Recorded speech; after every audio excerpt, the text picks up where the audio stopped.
Selamat pagi, siang, dan malam untuk Bapak dosen pengampu dan teman-teman sekalian pada mata kuliah perubahan iklim. Jadi, pada kesempatan kali ini, kami akan mempresentasikan mengenai kontribusi sektor energi panas dan listrik terhadap emisi gas rumah kaca.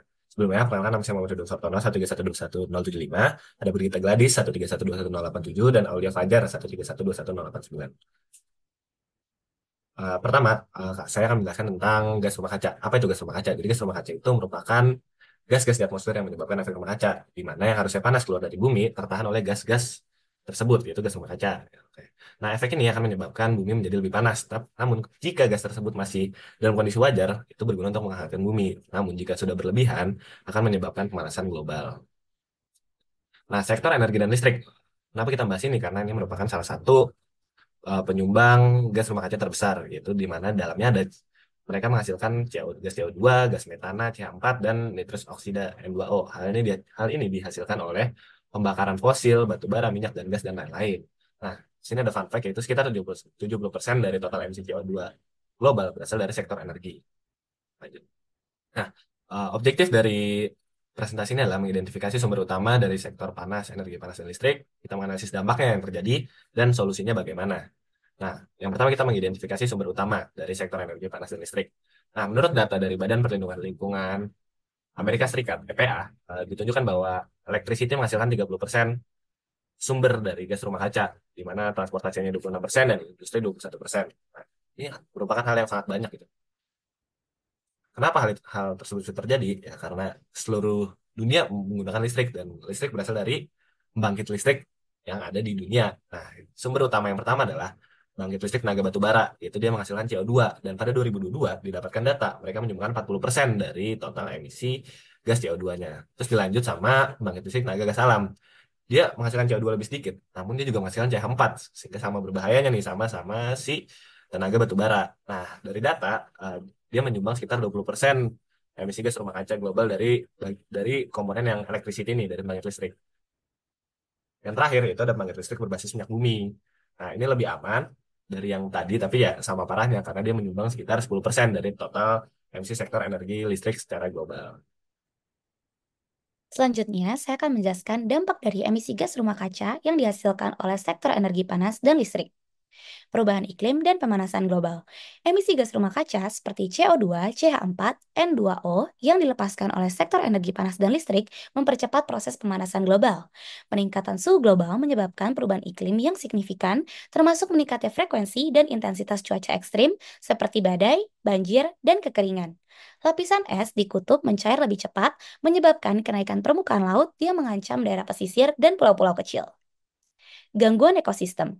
Perubahan suhu dan pola cuaca mengganggu habitat alami, memaksa banyak spesies beradaptasi atau punah. Ekosistem laut terpengaruh akibat peningkatan kadar CO2 yang menyebabkan pengasaman laut. Hal ini merusak terumbu karang dan mengancam keanekaragaman hayati laut. Hutan berfungsi sebagai penyerap karbon alami semakin terancam akibat deforestasi dan perubahan iklim, memperburuk siklus emisi karbon. Dampak pada kesehatan manusia. Polusi udara dari emisi gas rumah kaca dan polutan lainnya seperti SO2 dan NOx meningkatkan resiko gangguan pernafasan, penyakit jantung, dan kanker paru-paru. Perubahan iklim menyebabkan peningkatan penyebaran penyakit yang dibawa oleh vektor seperti malaria dan dengue karena perubahan iklim memperluas habitat serangga.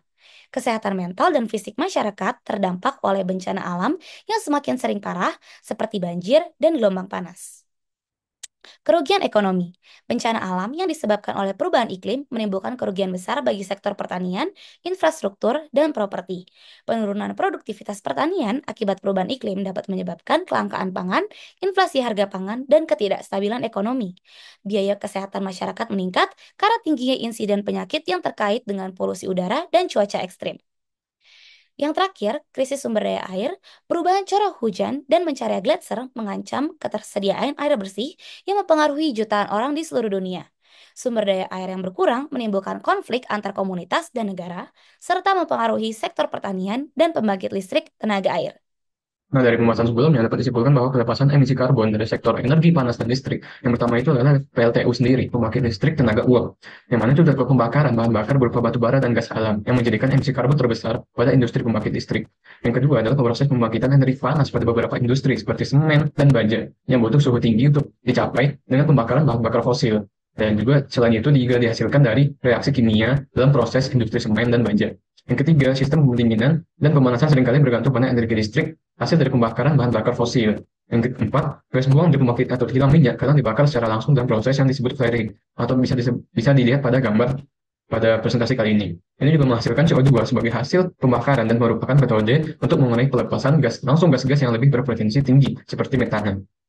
Nah, berikut mekanisme yang bisa dilakukan kepada audiens nantinya. Pertama, memberikan sosialisasi pentingnya menjaga lingkungan, terutama mengurangi emisi karbon dari aktivitas manusia. Yang kedua, menyarankan kepada audiens agar memperbanyak jalan kaki dan mengurangi intensitas penggunaan kendaraan bermotor saat menuju ke tempat yang dekat. Yang ketiga, melakukan penanam pohon atau reboisasi bersama masyarakat dan pelajar pada daerah yang telah hilang pepohonan. Yang keempat, senantiasa menggunakan produk yang ramah lingkungan, seperti menggunakan tote bag saat berbelanja ke pasar, ke minimarket, atau yang lainnya. Selanjutnya, mekanisme pengurangan emisi karbon.